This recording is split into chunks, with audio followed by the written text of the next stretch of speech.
Sir, അടുത്തിടെ നടന്ന Kerala investors global സമ്മിറ്റിൽ നമ്മുടെ അദാനി ഗ്രൂപ്പ് 30,000 കോടി രൂപയുടെ നിക്ഷേപം നടത്താമെന്നാണ് സമ്മതിച്ചത്. ഇപ്പോഴത്തെ ഏറ്റവും പുതിയ വാർത്ത വരുന്നു, അസമിൽ അദാനിയും അംബാനിയും ചേർന്ന് 1,00,000 കോടി രൂപയുടെ നിക്ഷേപം നടത്തുമെന്നാണ്. കേരളത്തിനില്ലാത്ത എന്ത് മേന്മയാണ് അസമിനുള്ളത് എന്നൊരു ചോദ്യം ഇവിടെ ഉയരുന്നുണ്ട്. എന്തുകൊണ്ടാണ് അവർ ഇത്ര വലിയ ഒരു നിക്ഷേപത്തിന് അസം തിരഞ്ഞെടുക്കുന്നത്? കേരളത്തിലില്ലാത്തതും ആസാമിലുള്ളതുമായ പലതുണ്ട്, അതിലൊന്ന് ഡബിൾ എൻജിൻ സർക്കാരാണ്. അതൊരു BJPയുടെ ഒരു പദ്ധതിയാണ്, ഡബിൾ എൻജിൻ സർക്കാർ അല്ലേ.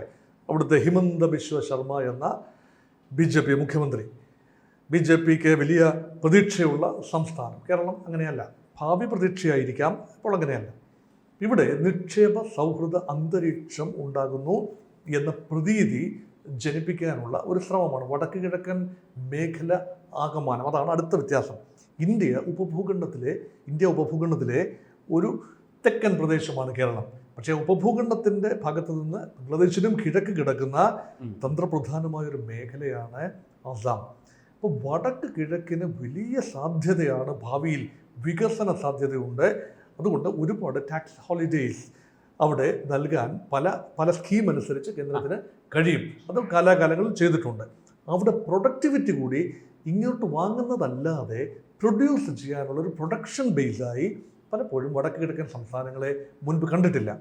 ഇപ്പോഴത് മാറി ചിന്തിച്ചിരിക്കുന്നു. അതുകൊണ്ടാണ് 1,00,000 കോടിയുടെ വാഗ്ദാനമാണ് ശ്രീ മുകേഷ് അംബാനിയും ഗൗതം അദാനിയും ചേർന്ന് നടത്തിയിരിക്കുന്നത്. അടിസ്ഥാന സൗകര്യ വികസനം അത് അദാനിയുടെ സ്ട്രോങ് കോമ്പറ്റൻസ് ആണ്. അതിനെ സംബന്ധിച്ചിടത്തോളം തുറമുഖം മാത്രമല്ല, ആസാമിൽ ഇവിടെ തുറമുഖം, അവിടെ കടൽ തീരമില്ല, അവിടെ വിമാനത്താവളങ്ങളാണ്, എയർ കാർഗോ ഹാൻഡ്ലിംഗ്, എയർപോർട്ട് വികസനം, റൺവേ വികസനം, റോഡ് വികസനം, ഇതെല്ലാം അടിസ്ഥാന വികസനവുമായി ബന്ധപ്പെട്ട കാര്യമാണ്. അതിനുള്ള നിർമ്മാണ സാമഗ്രികൾ എത്തിക്കാനുള്ള ഡൈവേഴ്സിഫൈഡ് കമ്പനീസ് പലതും റിലയൻസിൻ്റെ സ്റ്റേബിളിലുള്ള കമ്പനീസാണ്. റിലയൻസ് ഇൻഡസ്ട്രീസ് ആകട്ടെ, അതുപോലെ ഡൈവേഴ്സിഫൈഡ് റിലയൻസിൻ്റെ പല ഗ്രൂപ്പ് കമ്പനികളുമുണ്ട്. സിമെൻറ്റ് മാനുഫാക്ചറിങ് കമ്പനികളുണ്ട്, സ്റ്റീൽ മാനുഫാക്ചറിങ് കമ്പനികളുണ്ട്, മറ്റ് പല മാനുഫാക്ചറിങ് കമ്പനികളുണ്ട്. അതുകൊണ്ട് ആസാമിലെ ചിലവ് കുറഞ്ഞ ലേബർ ഈസ് വെരി റീസണബിൾ കോസ്റ്റിൽ ലേബർ അവൈലബിൾ ആകുന്ന ഒരു സംസ്ഥാനമാണ്. കേരളത്തെക്കാൾ വളരെയധികം കൂലി കുറവുള്ള ഒരു ഇടം കൂടിയാണ് ആസാം എന്ന് ഓർക്കണം. ജീവിത ചെലവും അവിടെ കുറവാണ്, കേരളത്തിന് അത്രയും വരുന്നില്ല. അതുകൊണ്ട് 1,00,000 കോടി, അതിനൊരു ബാക്ക്ഗ്രൗണ്ട് ഉണ്ട്. 2018 ഒരു ആസാമിൽ, ഇത് 2ാമത്തെ ഗ്ലോബൽ ഇൻവെസ്റ്റേഴ്സ് സമ്മിറ്റാണ് ഇപ്പോൾ വരുന്നത്. ആസാമിൽ ഒരു 2018 ഒരു ഇതുപോലെ ഒരു ഉച്ചകോടി നടന്നു. ഇപ്പോൾ 2025 ഉച്ചകോടിയുടെ തീരുമാനമാണ്. അപ്പോൾ അതുകൊണ്ട് ഇപ്പം നമ്മൾ എമർജിംഗ് കേരള ജിം എന്നൊക്കെ പറഞ്ഞ് കേരളത്തിൽ നടത്തിയതുപോലെ സമാനമായ കോൺക്ലേവുകളാണ് നടത്തിയത്.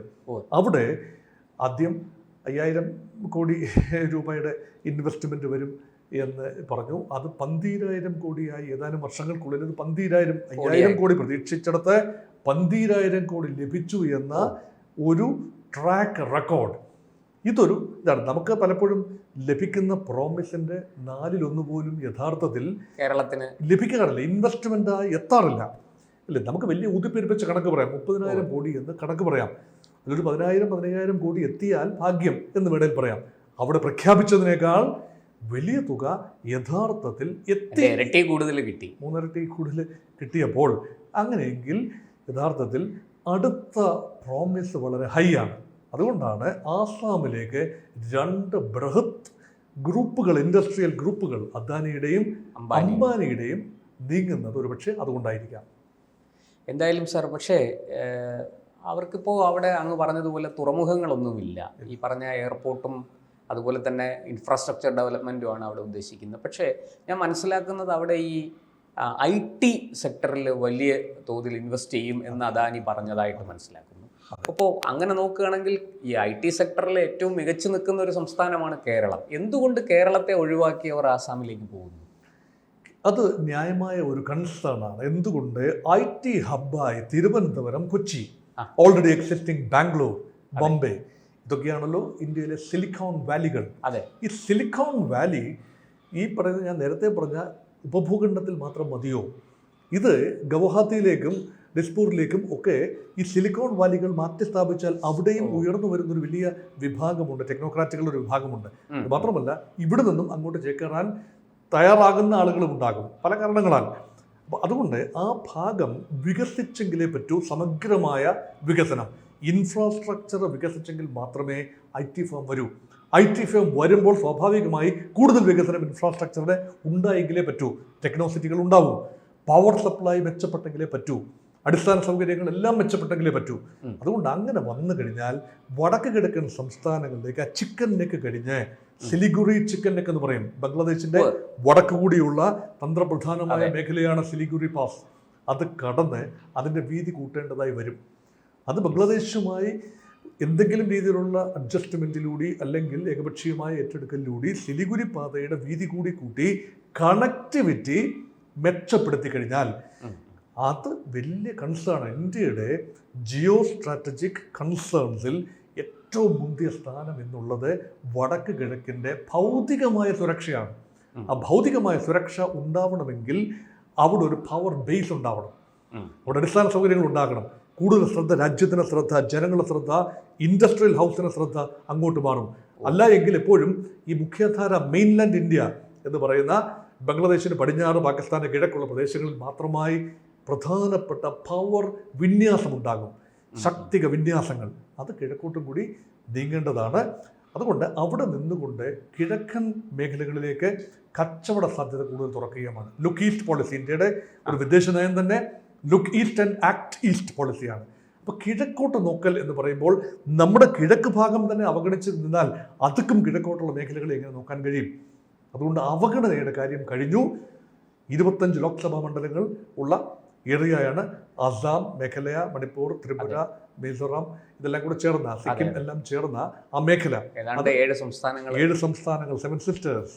ആ സിസ്റ്റേഴ്സിനെ അവഗണിക്കുക. അതിൽ ഏറ്റവും ആപത്തുള്ള സംസ്ഥാനമാണ്, ഏറ്റവും ജനസംഖ്യയുള്ള ഏറ്റവും വലിയ സംസ്ഥാനം എന്ന നിലയിൽ ആസാമിന്റെ പ്രകൃതി വിഭവങ്ങളാൽ സമ്പന്നമാണ് ആസാം. തീർച്ചയായും തടി, മറ്റേ ജലവിഭവമുണ്ട്, ബ്രഹ്മപുത്ര, കൃഷി കാര്യമായിട്ടുള്ള ഒരു സംസ്ഥാനമാണ്. കൃഷിയും കാര്യങ്ങളുള്ള സമതലങ്ങൾ, ആസാമിന്റെ സമതലങ്ങൾ നല്ല പ്രൊഡക്ടിവിറ്റി ഉള്ള സമതലങ്ങളാണ്. ആസാമിന്റെ ഹിൽസ് ഓഫ് ആസാം ഉണ്ട്. അപ്പം അവിടെ വൈവിധ്യമാർന്ന ജനതാണ്. ആസാം തന്നെ ഒരു വൈവിധ്യങ്ങളുടെ കലവറ തന്നെയാണ് ആസാം. അതുകൊണ്ടാണ് ആസാമിലേക്ക് കൂടുതൽ ശ്രദ്ധ പതിയുന്നത്. ശരിക്കും ഈ ആസാമിലേക്ക് വരുന്ന ഇൻവെസ്റ്റ്മെന്റ് അങ്ങ് പറഞ്ഞതുപോലെ ഈ മറ്റ് സ്റ്റേറ്റുകളെ കൂടി അത് സ്വാധീനിക്കും, അവർക്കും കൂടി വളരാനുള്ള ഒരു സാഹചര്യം അവിടെ സൃഷ്ടിക്കപ്പെടും എന്നുള്ളതാണല്ലേ? തീർച്ചയായും. അതൊരു ഓണം കേരള മൂല എന്ന നിലയിൽ നിന്നും മുഖ്യധാരയിലേക്ക് വടക്കേ സംസ്ഥാനങ്ങൾ വരുന്നു. അതൊരു വിശാലമായ ഒരു പദ്ധതിയുടെ ഭാഗമായി വേണം അതിനെ കാണാൻ. എപ്പോഴും ഗവൺമെൻറ്റുകൾ ആ വടക്ക് കിഴക്കൻ മേഖലയെ സംരക്ഷിച്ചു നിർത്തുക, എന്തെങ്കിലും ചെറിയ ആനുകൂല്യങ്ങൾ നൽകി ആ ജനതയെ സന്തോഷിപ്പിച്ച് നിർത്തുക എന്നതിനേക്കാൾ ഇപ്പോൾ ഇതാ ഇൻവെസ്റ്റ്മെൻറ്റ് വരുന്നു. ഒരു ജനതയുടെ ശാക്തീകരണം സംഭവിക്കണമെങ്കിൽ ആത്യന്തികമായി അവർ തന്നെ എംപവേർഡ് ആകണം, അതിന് ഇൻവെസ്റ്റ്മെൻറ്റ് ഉണ്ടാക്കണം, അവിടെ ജോലി ജനറേറ്റ് ചെയ്യപ്പെടണം. അല്ലാതെ എപ്പോഴും കേന്ദ്ര സഹായം കൊണ്ട് മാത്രം ഒരു അവികസിത അവസ്ഥയ്ക്ക് പരിഹാരം ഉണ്ടാക്കാനാവില്ല. അതുകൊണ്ടാണ് വൻകിട കമ്പനികൾ തന്നെ, പക്ഷെ വൻകിട കമ്പനികൾ ആരെങ്കിലും പ്രേരിപ്പിച്ചതുകൊണ്ട് വരില്ല, എന്തെങ്കിലും സാധ്യത കാണുന്നതുകൊണ്ടാണ് വരുന്നത് എന്നും കൂടെ ആലോചിക്കും. സാഹചര്യം കൂടി വേണം, സാഹചര്യം കൂടെ വേണം. എന്തായാലും നമുക്ക് ഇതൊരു സന്തോഷ വാർത്തയാണ്. ഈ പറഞ്ഞതുപോലെ ഇത്ര കാലവും നമ്മുടെ ഗവൺമെൻറ്റുകൾ, കേന്ദ്ര ഗവൺമെൻറ്റുകൾ ഈ വടക്ക് കിഴക്കൻ സംസ്ഥാനങ്ങൾക്ക് അങ്ങോട്ട് പണം കൊടുക്കുന്നത്, കേന്ദ്ര ഫണ്ട് കൊടുക്കുന്നത് മാത്രമേ ഉള്ളൂ. അവിടുന്നൊരു കാര്യമായ എന്തെങ്കിലും ഒരു മടങ്ങി വരവ് ഇങ്ങോട്ട് ഉണ്ടായിരുന്നില്ല. പക്ഷേ ഇപ്പോൾ സ്ഥിതിഗതികൾ മാറി വരുന്നു. എന്തായാലും ഇതൊരു നല്ല മാതൃകയാണ്. കേരളം എനിക്ക് തോന്നുന്നു പല കാര്യങ്ങളിലും അവരെയൊക്കെ കണ്ടു പഠിക്കണം. അവരെങ്ങനെയാണ് കാര്യങ്ങൾ വളരെ ഭംഗിയായിട്ട് ചെയ്ത് മുന്നോട്ട് കൊണ്ടുപോകുന്നത്. ഇപ്പോൾ നമ്മൾ എത്രയോ വൈകിപ്പോയി. നമ്മൾ ഒരു 20-24 അല്ലെങ്കിൽ ഒരു 20-22 കൊല്ലം മുമ്പ് നമ്മൾ തുടങ്ങിയതാണ് ഈ ഇൻവെസ്റ്റേഴ്സ് സമ്മിറ്റ് കേരളത്തിൽ. അങ്ങേക്ക് ഓർമ്മയുണ്ടാവും, ആന്റണി സർക്കാരിൻ്റെ കാലത്ത് ജിമ്മ്. ഇപ്പോൾ അവിടുന്നൊക്കെ നമ്മൾ മുന്നോട്ട് വരുന്തോറും തിരിഞ്ഞു നോക്കുമ്പോൾ ഈ നിക്ഷേപം അങ്ങ് പറഞ്ഞതുപോലെ 30,000 കോടിയുടെ ഓഫർ വരും. ഒരു 10,000 കോടിയെങ്കിലും കിട്ടിയാൽ ഭാഗ്യം. അങ്ങനെയുള്ളൊരു സാഹചര്യം കേരളത്തിലുണ്ടായിരുന്നു. പക്ഷെ അതിപ്പോൾ മാറി വരും എന്ന് നമുക്ക് പ്രതീക്ഷിക്കാം. എന്തായാലും അസമിൻ്റെയും ഈ വടക്ക് കിഴക്കൻ സംസ്ഥാനങ്ങളുടെയും ഈ ദ്രുതഗതിയിലുള്ള വളർച്ച നമുക്കും ഒരു വലിയ പാഠമാണ്. കൂടുതൽ വാർത്തകളും വിശേഷങ്ങളും നിങ്ങളിലേക്ക് എത്താൻ ABC മലയാളം സബ്സ്ക്രൈബ് ചെയ്യുക, ബെൽ ബട്ടണും അമർത്തുക.